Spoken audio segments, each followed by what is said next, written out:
अध्याय 38 खलनायक कड़वी है भाग 1। यदि आप एक ही बार में बेहोश होने वाले थे तो फिर आप अंदर क्यों कूदे? शैल ने ठंडे स्वर में कहा। उसके पास ऐसा माहौल था जिसने मुझे अतीत की शैल की याद दिला दी। इससे पहले कि मैं उसे डांटता और उसे कुतिया कहता, माहौल खराब हो गया। शैल मेरे उत्तर की प्रतीक्षा कर रही थी। अगर मुझे अपनी तलवार निकालने का समय मिलता तो मैं बेहोश नहीं होता। ओह, क्या यह ऐसा है? शैल ने ऐसे स्वर में कहा जैसे उसे मेरे बहाने पर विश्वास ही न हो। हालांकि ये सच था, मैं प्रसिद्ध तलवारबाज बैसलेट परिवार के वंश से था। यदि मुझे अपनी तलवार बाहर निकालने का समय मिलता तो मैं उस स्थिति से बच सकता था जहां मुझे बेहोश होना पड़ता। हालांकि मैं जानता था कि जादू का उपयोग कैसे किया जाता है, यह मेरी विशेषज्ञता का क्षेत्र नहीं था। शैल अभी भी मुझे घूरकर देख रहा था। क्या आप सचमुच इतने चिंतित हैं? नहीं, बिल्कुल, शैल ने सीधे तौर पर मेरी बातों का खंडन किया। मेरे पास कहने के लिए और कुछ नहीं था, इसलिए इस अजीब माहौल से बचने के लिए मैंने इधर उधर देखा। ये काफी बड़ा अस्पताल कक्ष था। कोने में मेज पर पहली नज़र में बेस्वाद लगने वाली दवाएं और अज्ञात जूस के पैकेट रखे थे। जैसे शैल ने मेरी निगाहें देख ली, उसने मुस्कुराते हुए कहा, डॉक्टर ने आपको ये सब लेने के लिए कहा है। शैल ने मेज पर ढेर सारी चीजों की ओर इशारा किया। वे बिल्कुल सभी प्रकार की दवाइयों और जूस के पैकेट थे जो मैंने देखे थे। राशि अविश्वसनीय थी। सबसे पहले, मेरे पेट पर एक बड़ा घाव था, कोई बीमारी नहीं। मुझे वास्तव में वे सभी दवाएं लेने की जरूरत नहीं थी। घाव इतना गहरा नहीं था कि मेरी जान को खतरा हो। भले ही उपचार करने वाले जादू से इसका इलाज करना बोझिल हो, लेकिन यह ऐसा कुछ नहीं था जिसके लिए मुझे दवाओं का ढेर लेना पड़े। मैं वास्तव में वे दवाएं नहीं लेना चाहता था। ऐसा लगा मानो शैल ने मेरे मन की बात पढ़ ली हो। तो ये स्वाभाविक ही था कि खलनायिका मुझे वो दवाएं लेने के लिए पूरी कोशिश करेगी। शैल ने अपने हाथों से दवाइयों और जूस के पैकेट मेरे बिस्तर के पास रख दिए। सब कुछ खा लो। ये वास्तव में दवाओं की एक चौंका देने वाली संख्या थी। ऐसा प्रतीत होता है कि वहां 20 से अधिक गोलियां थीं, जो उस संख्या से भी अधिक थीं जो उसने मैच्ड ओवरलॉर्ड को लेने को कहा था।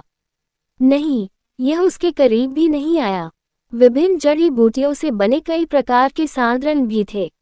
आपने मैच्ड ओवरलॉर्ड को 20 गोलियां दी, लेकिन आप मुझे ऐसी दवाएं क्यों दे रहे हैं जिससे उन सभी को गिनना भी मुश्किल हो गया है? शैल ने सिर हिलाया। उसने दवा का रैपिंग पेपर खुद ही फाड़ दिया। उसने मेरा हाथ पकड़ा और गोलियां ऊपर रखने लगी। नहीं, उसने उन्हें ढेर करना शुरू कर दिया। आप मुझे कितने देने वाले हैं? शैल मेरी बात पर नहीं रुके। जब तक काफी सारी गोलियां जमा नहीं हो गई तब तक वह रुकी नहीं। उस समय तक मेरे हाथ पर गोलियों का ढेर लग गया था। मैं ओवरडोज से मर जाऊंगा। लोग इतनी आसानी से नहीं मरते। मेरे पास अपने मुंह में दवा डालने के अलावा कोई विकल्प नहीं था। सौभाग्य से ऐसी कोई दवाएं नहीं थीं जिनके दुष्प्रभाव हों, सिर्फ इसलिए कि मैंने उनका बहुत अधिक सेवन किया।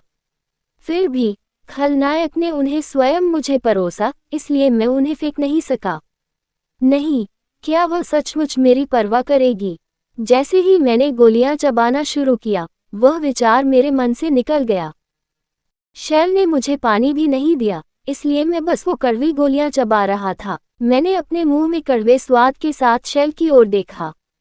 शैल ने जवाब में मेरी क्रोधित दृष्टि को देखकर मुस्कुराया। मैंने कठिनाई से गोलियां निगल लीं।